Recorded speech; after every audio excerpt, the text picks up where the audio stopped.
Genetic power. The most awesome force that the planet has ever seen. With it, we diverted the very course of natural history. We took something so far away in time and put it on display for the world to see, for better or worse. Sometimes, though, it really was a compelling vision of coexistence, precious, brief glimpses of peace. Emphasis on brief. But when nature seemed to offer a correction, many people saw only a tragedy. Greed saved the dinosaurs from the volcano, only to put them in a cage. But it was compassion that set them free. Free, of course, to spread into every corner of the planet. We need to find a way to coexist. But can we put our hubris aside and work with nature this time? Can we finally allow life to find a way?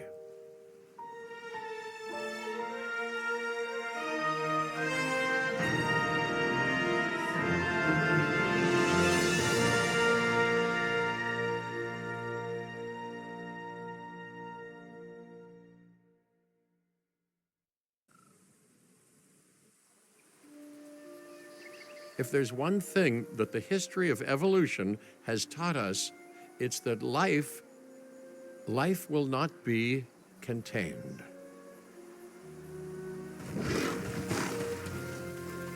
Life breaks free. And that's exactly what it did, time and time again, tearing down barrier after barrier, until finally we arrived here, this Jurassic world. There is no path left to travel but forwards. No viable option but coexistence with the dinosaurs. It's a rocky road ahead of us, less rocky, perhaps, under the right management.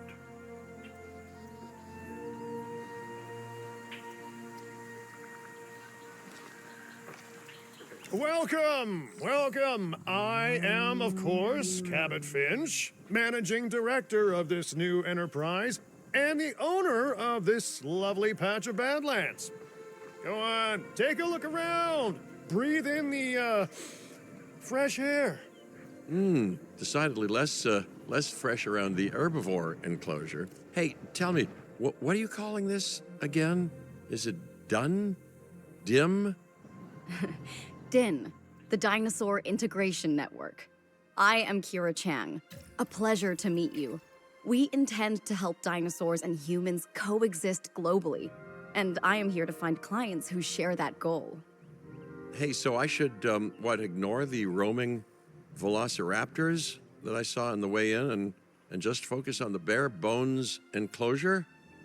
Wow, you're spoiling me. Please, Doctor, take a look at the site map. Not only does this map allow us to oversee the site, but it also shows that the raptors are no longer nearby. We have plenty of time. Oh yes, plenty of time, sure. Until, of course, we don't. All right, let's get this showcase underway. To kick things off, some rescues will be arriving here any time now. Let's use a delivery zone to transport them all in one trip. It saves time and, even better, a boatload of chopper fuel.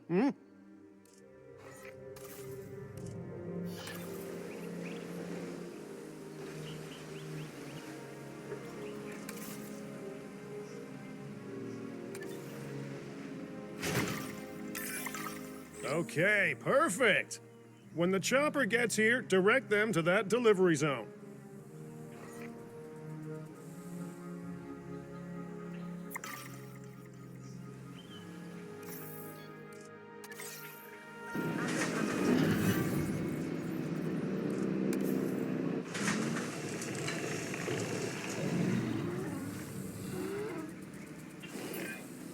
wild juvenile dinosaur. Absolutely remarkable. And not a common sight these days. You know, the mind boggles thinking about how its experiences now will shape it. Will its future be peaceful? Chaotic? The deciding factor, I suspect, is you.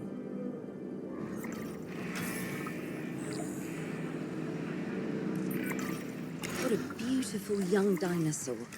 Can we perhaps observe it more closely? Dinosaur appeal is one of the things that'll draw new guests to a site. And boy, oh boy, do juveniles sell entry tickets.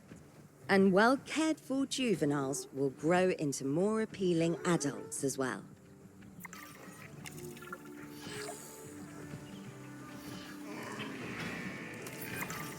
As dinosaurs explore their new enclosure, they'll form a territory. It's inside this territory that their environment must meet their needs.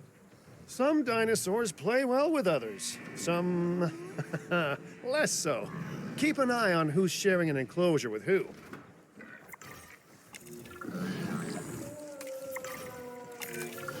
I must say, that enclosure is a far cry from the environment these animals evolved for. All part of the demonstration, I assure you. We have a suite of environmental tools to help make this enclosure more appropriate, which is, of course, our next priority.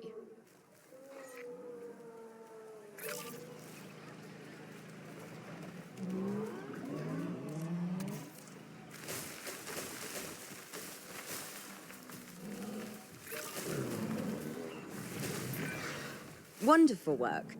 Actions like this will certainly earn you a good reputation with the conservation sector.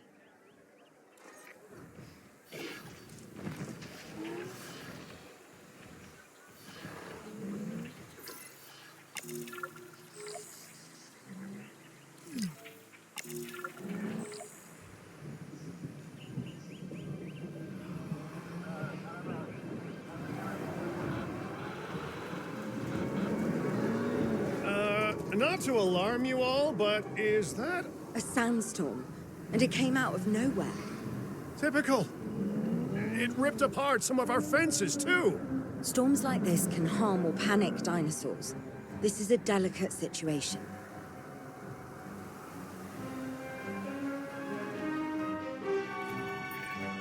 Right. A spooked giant is a big threat to our guests. The priority needs to be tranquilizing it with the capture team chopper. We can repair the enclosure later.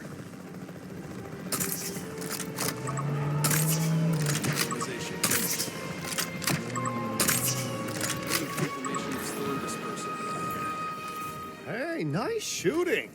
Those dinosaurs won't be waking up anytime soon, so you've earned us some breathing space.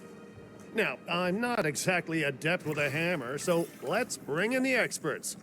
We need a maintenance facility, and like yesterday, Connected to our PATH network. now get out there and repair everything you can. You know, Dr. Dua, Dr. Malcolm, your testimonials would really make a difference. We need the support of the conservation sector if anyone will take us seriously. And if they don't, DIN is going down, and taking what's left of my money and self-respect with it. John Hammond said something similar when he brought me and the others to Jurassic Park. You know, I could dig out the report that I made for him, but I'd need to update some details, like oohs and ahs and running and screaming, you know, that sort of thing. I'm not sure that now is the time for that conversation, Mr. Finch. Let's focus on the task at hand for the moment. A thorough and efficient batch of repairs. Impressive work. Now that the enclosure is fixed up, we're safe to transport the dinosaurs back into it. When transporting a dinosaur, first choose the animal you want to move, and then pick where to send it.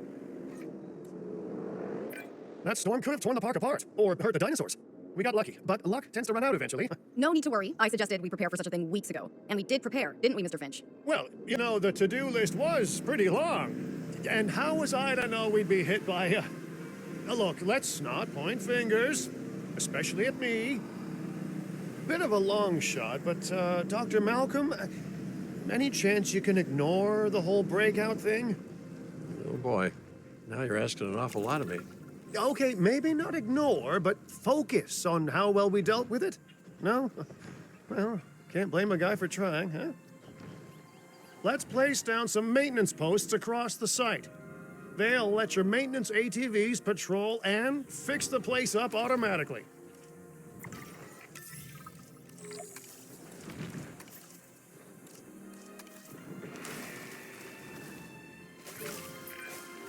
You want your maintenance posts to cover all buildings and power generators that might need repairing, refueling, or resupplying. Those posts also have a wider range to them, and any fences that break in that range will automatically get repaired.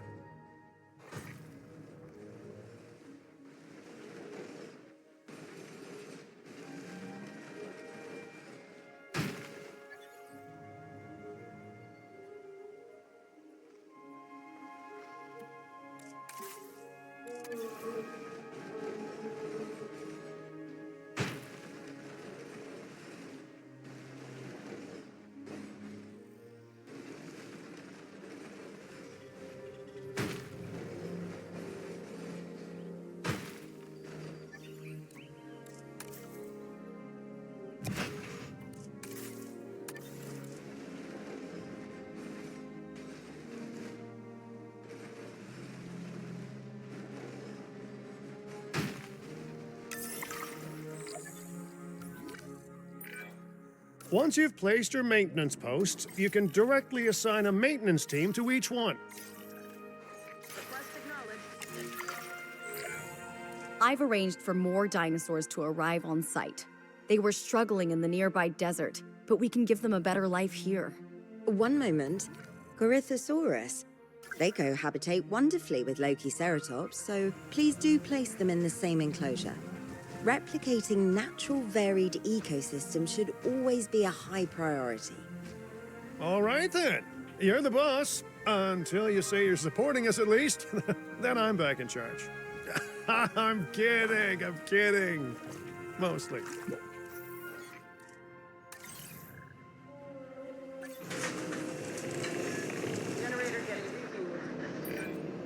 This place is shaping up faster than I expected.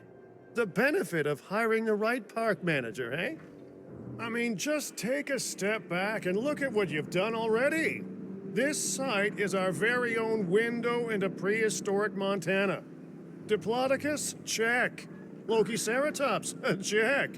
Corythosaurus? Well, here we go.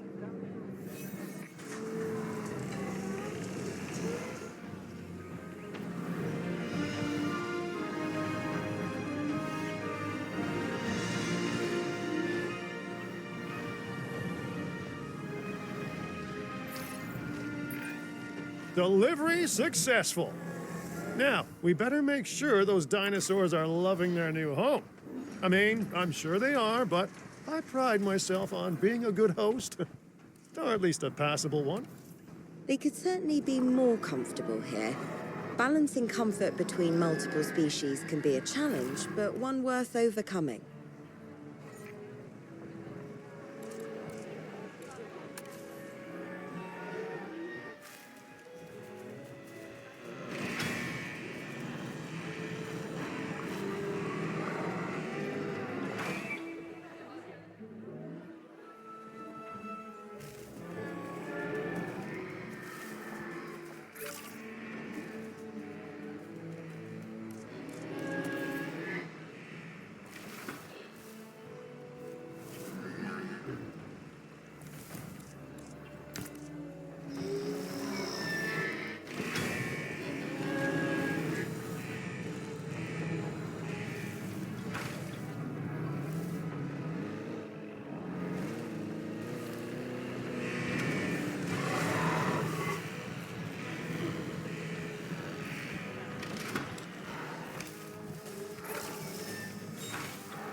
Is it just me, or do those dinosaurs not look as happy as the Lokiceratops?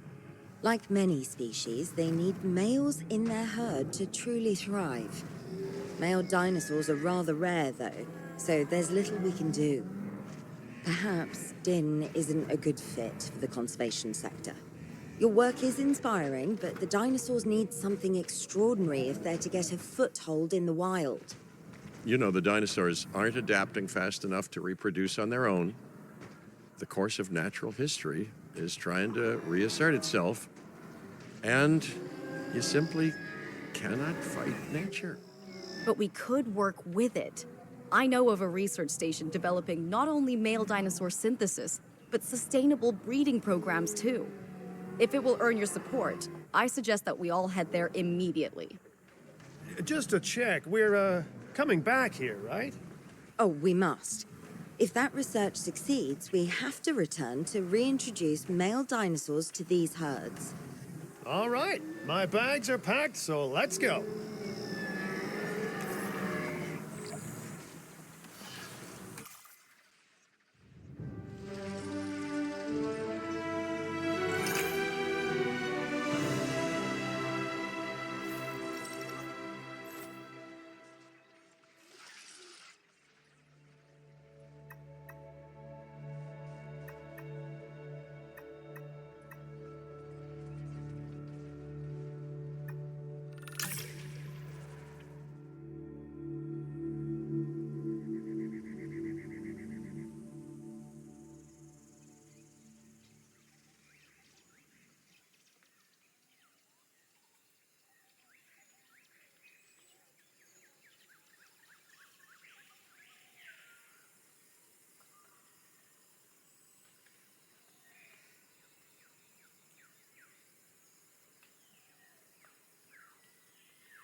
Well, you know, I've been to a tropical island harboring so-called groundbreaking research before, and I felt this same mix of sheer wonder and utter dread back then, too.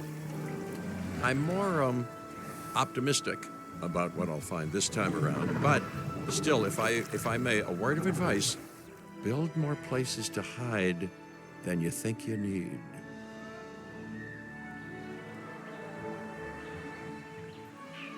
Aloha, Hawaii! This is not a vacation, Mr. Finch. We are here to support pioneering research on dinosaur breeding. And to that end, I'm pleased to introduce you all to Dr. Luis Baldera, a leading paleoecologist. Dr. Baldera, the room is yours. Hey, good to meet you all. Truth be told, I wasn't expecting help so soon. Kira seemed pretty insistent that it has to be now, though, so I'm definitely gonna make the most of it. Well, you know, we're all dying to see how this works out. Well, hopefully not literally dying. Dr. Baldera has done quite well on his own, but many minds make light research. We'll need a control center so that we can hire scientists for the project.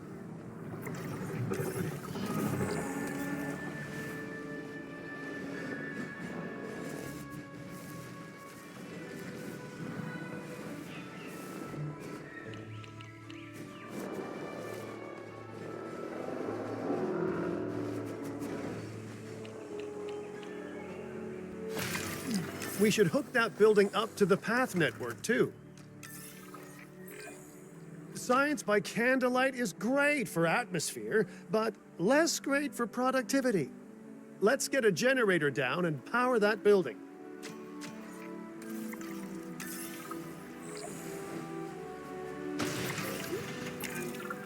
Scientists have a variety of skills, but researching male synthesis will require experience in genetics. Please hire whomever you think can do the job.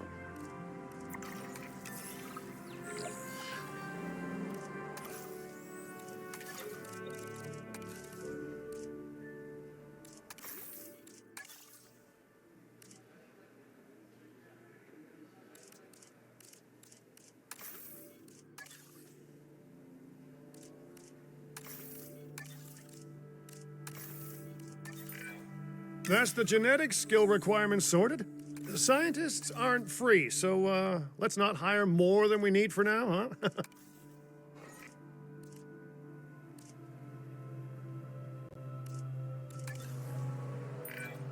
Okay, first off, we're gonna need a science center. See, while parthenogenesis is a thing, that's reproduction without a mate, dinosaur breeding typically requires a pair.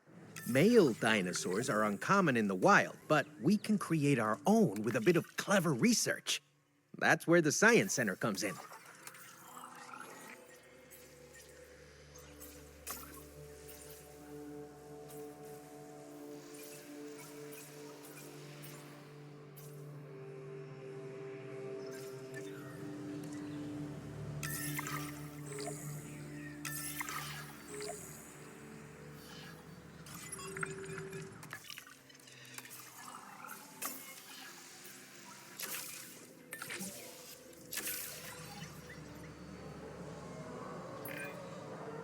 Dr. Baldera, do you truly believe that this breeding program will work? I'm pretty sure it will. Dinosaurs breeding in the wild is rare, but I've observed common needs and behaviors. That's what we're building from.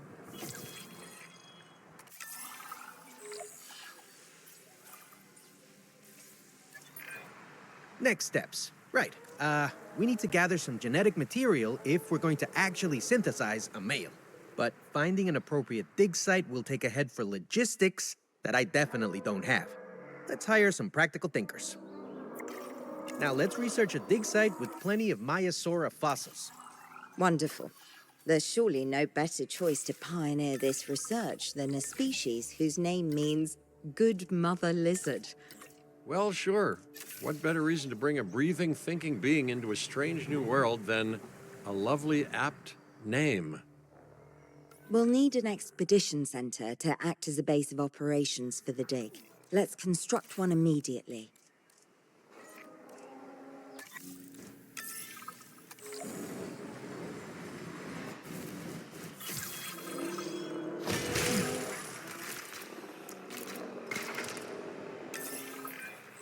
Expeditions and me go way back. They're a crucial part of any site like this one, after all. See, we send teams out to dig sites where they collect fossils. Then we crack those fossils open and scoop out the genome, which lets us create dinosaurs. That wasn't the most scientific explanation, but it gets the idea across, right? A whole lot of Maiasaura fossils and eggs were found in Montana's Egg Mountain dig site. Sounds like a prime expedition spot to me. Oh, hey, that's not far from the dusty patch of paradise we just came from. Small world. Smaller still when the continents were smushed together.